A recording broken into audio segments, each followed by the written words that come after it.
to report on. Here's the article. Here's the second, Mr. President, a second controversy from Elon Musk's Doge team has hit the towers. Okay. Edward Korstein posted online that he had retained access to the firm's servers.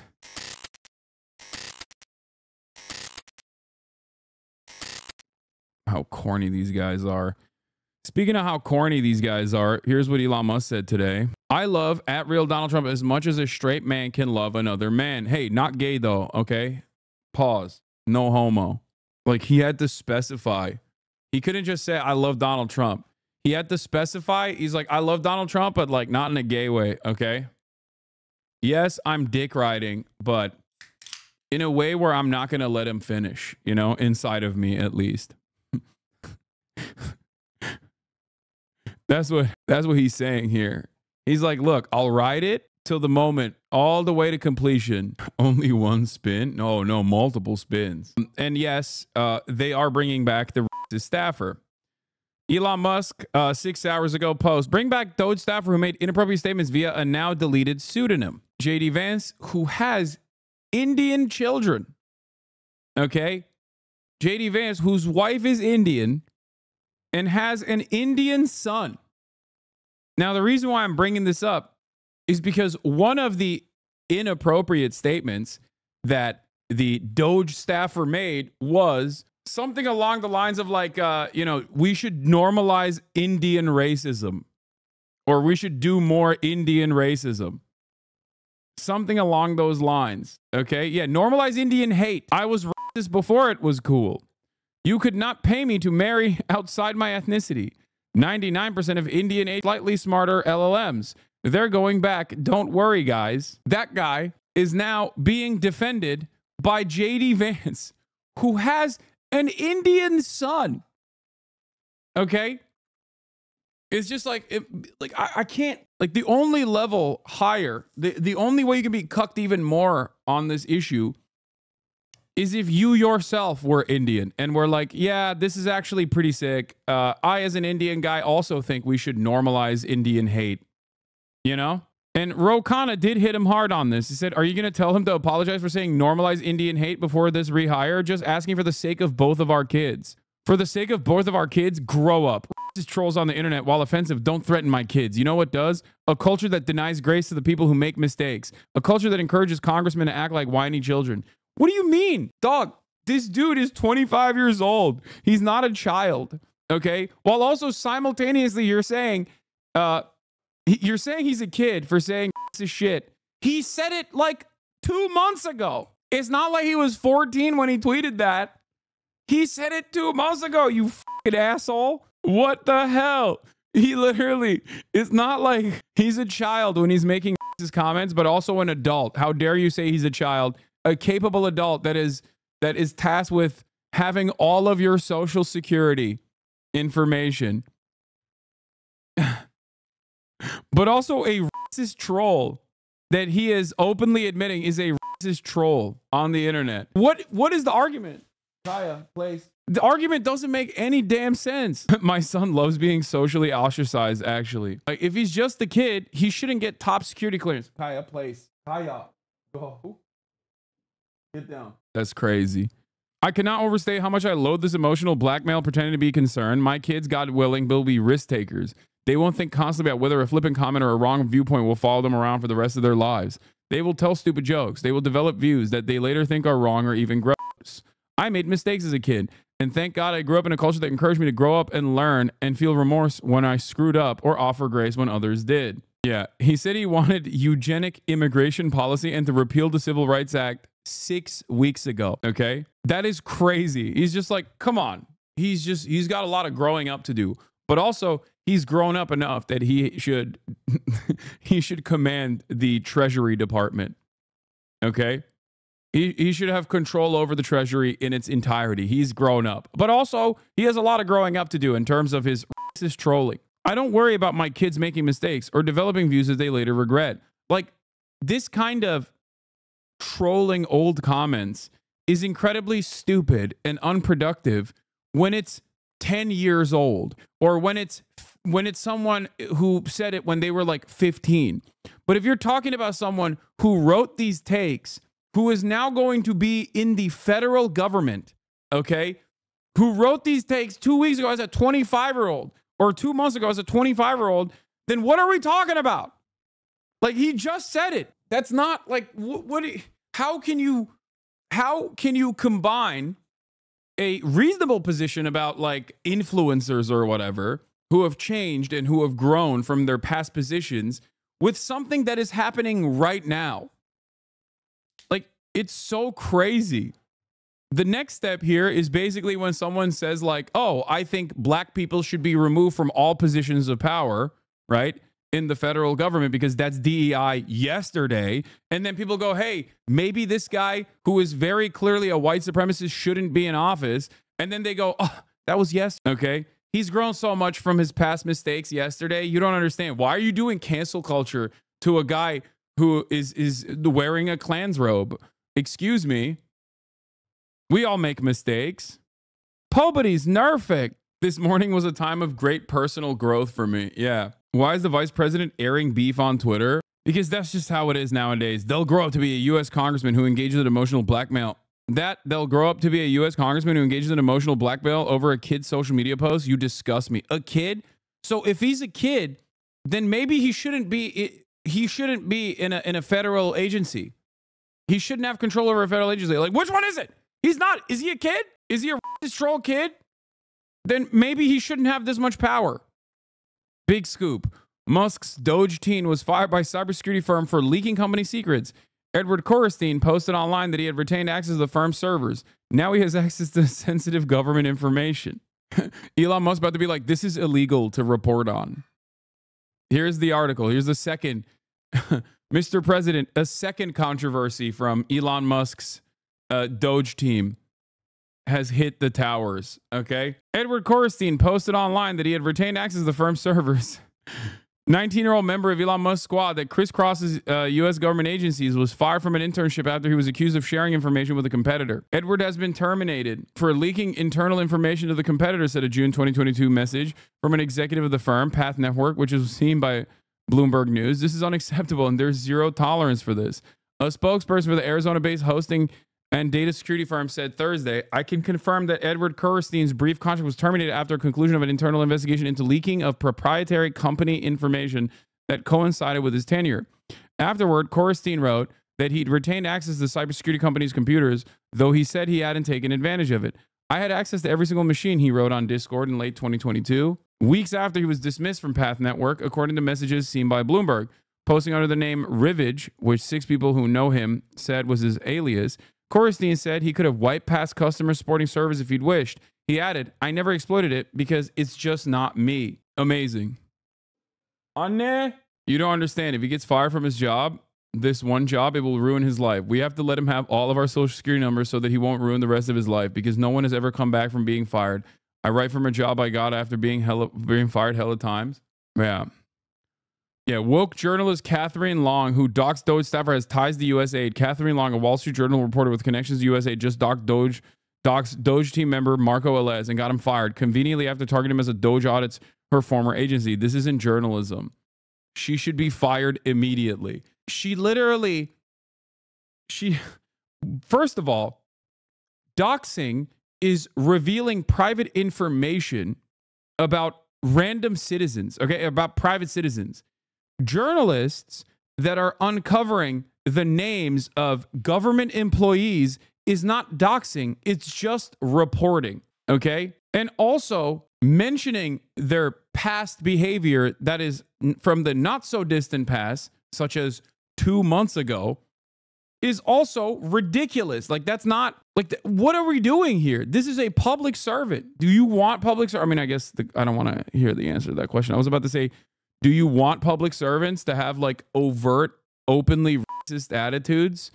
And the answer for Elon Musk and the right wing is yes, absolutely. They do want that. Yes. Also, wasn't it Wired, not Wall Street Journal, that dropped their names first? Yeah. And it's wild because we're talking about someone who is tasked with regulating, controlling sensitive information, and will have and is going to have a lot of control over federal regulatory agencies in general, Whereas Elon Musk's favorite account on his neo-Nazi website Twitter is Libs of TikTok, who literally does this deliberately, knowing full well that they'll get bomb threats to like random teachers that she claims falsely are pedophile groomers. Okay? Like, none of this makes sense. They want every single political enemy that they have decided is bad to suffer repercussions for the crime of, I guess,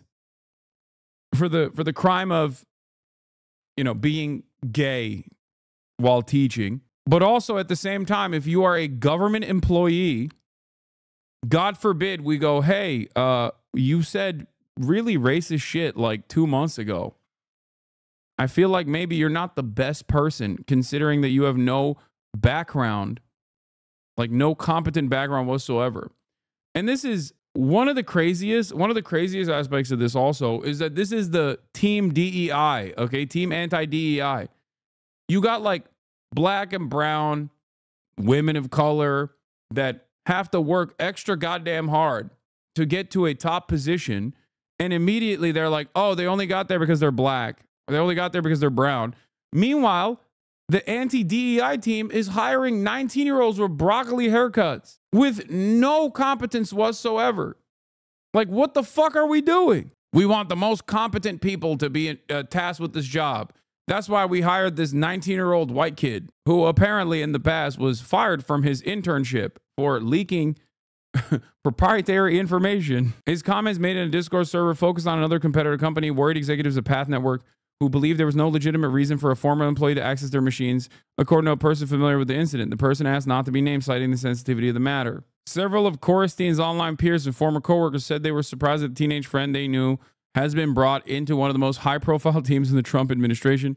His 2022 dismissal and the circumstances surrounding it add to questions about how he arrived in his new job with Musk's Department of Government Efficiency and how he'll handle sensitive government information that comes with it. Great stuff overall. Giving Elon Musk goon squad access to a system that control payments to Social Security, Medicare, Medicaid, and other key federal programs is a national security nightmare, said Senator Ron Wyden, an Oregon Democrat and a member of the Senate Intelligence Committee. Every hour, new disturbing details emerge to prove that these guys have no business anywhere close to sensitive information or critical networks. Yeah. We hate DEI. That's why we hired Pete Hegseth. That's why we appointed Pete Hegseth to lead the second largest hiring body in the United States of America. Okay? Even though his past experiences being the weekend host of Fox and Friends. Like, think about DEI hires in terms of like the previous head of the DOD. That's DEI. Okay? Why is that DEI? Well, you know why. You know why he's DEI. Okay? Pete Hegseth, on the other hand, not DEI. I wonder if DEI has anything to do with the actual competence demonstrated or the background of the individual at all. Just like everything else, DEI is, lo and behold, shocking to absolutely no one, at least in this community. DEI just means like they want to do what they think DEI is, but for white people. It's not merit-based at all, unless the only merit you care about is being white or being racist, really, or being a troll, which is interesting because that's kind of the reason why affirmative action and DEI was implemented to begin with. Because in the history of the United States, when you think about it, the only group of people that have ever actually been DEI recipients are white people. You know, at a time when black people and brown people were and there's still remnants of this, obviously, but at a time when black people were not allowed to get these jobs, or women were not allowed to get these jobs at all. And it had nothing to do with merit and everything to do with the color of your skin. So yeah, there's never been a moment in American history where people were like, oh, are you black? Okay, you're hired. There have, however, been a lot of moments in American history where someone simply gets hired because they are not black or not a woman. Seems to me like that's what people are trying to go back to desperately. But in any case, the other racist Doge guy is restored. His position is restored, so fear not. This is the other one. This is the broccoli cut one. This is a separate Doge guy. He was fired by cybersecurity firm for leaking company secrets. And the other Doge guy is now reinstated. Elon said it's criminal for the reporter to be a reporter. What the hell? Certainly improper, possibly criminal. Catherine Long, the journalist of the hit piece that got a Doge employee to resign for a spicy post, is a USAID employee. How is this not a conflict of interest? Yeah, another example of white people DEI, or hiring a white person not based off of merit, but simply because they did some racist ass shit, is Daniel Penny being hired by Andreessen Horowitz. Literally no experience whatsoever, with the exception of being a high profile guy who went through the court system after murdering with his bare hands a black homeless person on a New York City subway. And now he's got a job at Andreessen Horowitz. I wonder why he got hired there. The irony here, of course, is Elon Musk talking about a conflict of interest being possibly criminal, when now he is, for the price of $256 million, he is now in charge of every single government regulatory agency that has either active court cases against many of the companies that he owns, all of them, or have prosecuted him in the past for impropriety. So, how this is a conflict of interest when a journalist is doing journalism, okay? Wait, what? Have you covered that in the past? What? I've noticed that Elon is now saying everything he does not like is criminal. I know. It's definitely a little scary. It's definitely a little scary that Elon Musk gets to say things that he does not like are criminal now, especially when, he does have a tremendous amount of influence over the current administration. He already got the Department of Justice to respond by saying that they would actively prosecute people that mention the names of the Doge employees in general. Don't know if they're following up on that, but just something to consider as Elon Musk escalates. Anyway, here's Ezra Levin from Indivisible, co-founder of Indivisible, reporting on Hakeem Jeffries. Jeffries, after holding a House Dem leadership presser focused on Musk Doge concerns, does not commit to Dems withholding votes on government spending deal or debt ceiling over issues with Musk's efforts.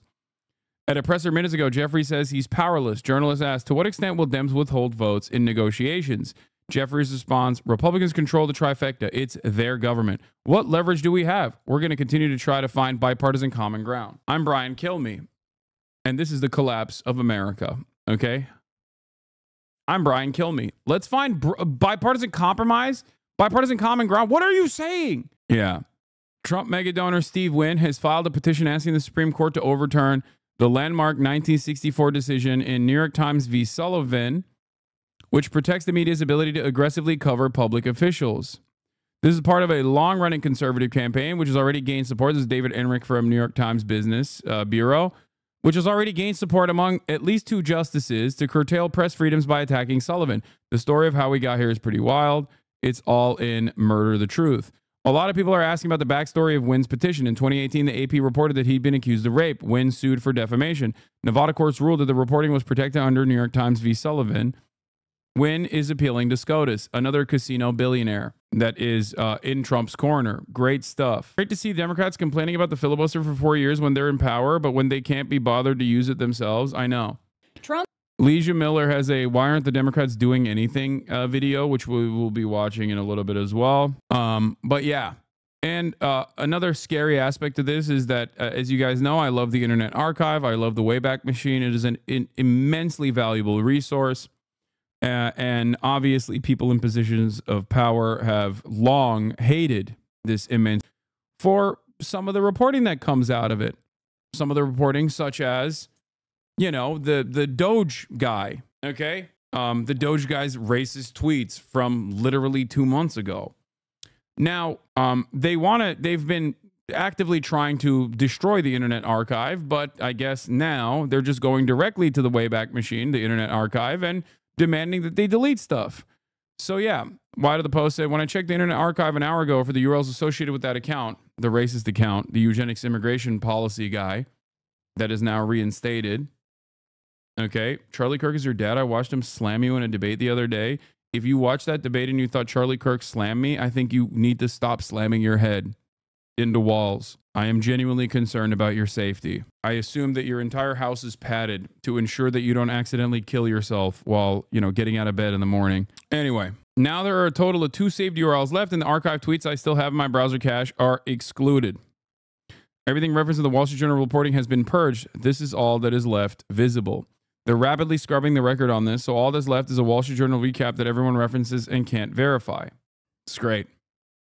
Great stuff happening on that front in terms of, destroying the truth. Yeah, we already covered this MHUD, the other Doge kid who leaked potentially proprietary information when at a cybersecurity firm. Rand 940 with another 10 gifted subs. Yeah. I obviously disagree with some of Elez's posts, but I don't think stupid social media activity should ruin a kid's life. We shouldn't reward journalists who try to destroy people ever. So I say bring him back. If he's a bad dude or a terrible member of the team, fire him for that. Yeah. He will be brought back. To err is human. To forgive, divine. Great stuff. Yeah, he's changed a lot. It's just a continued lapse of judgment.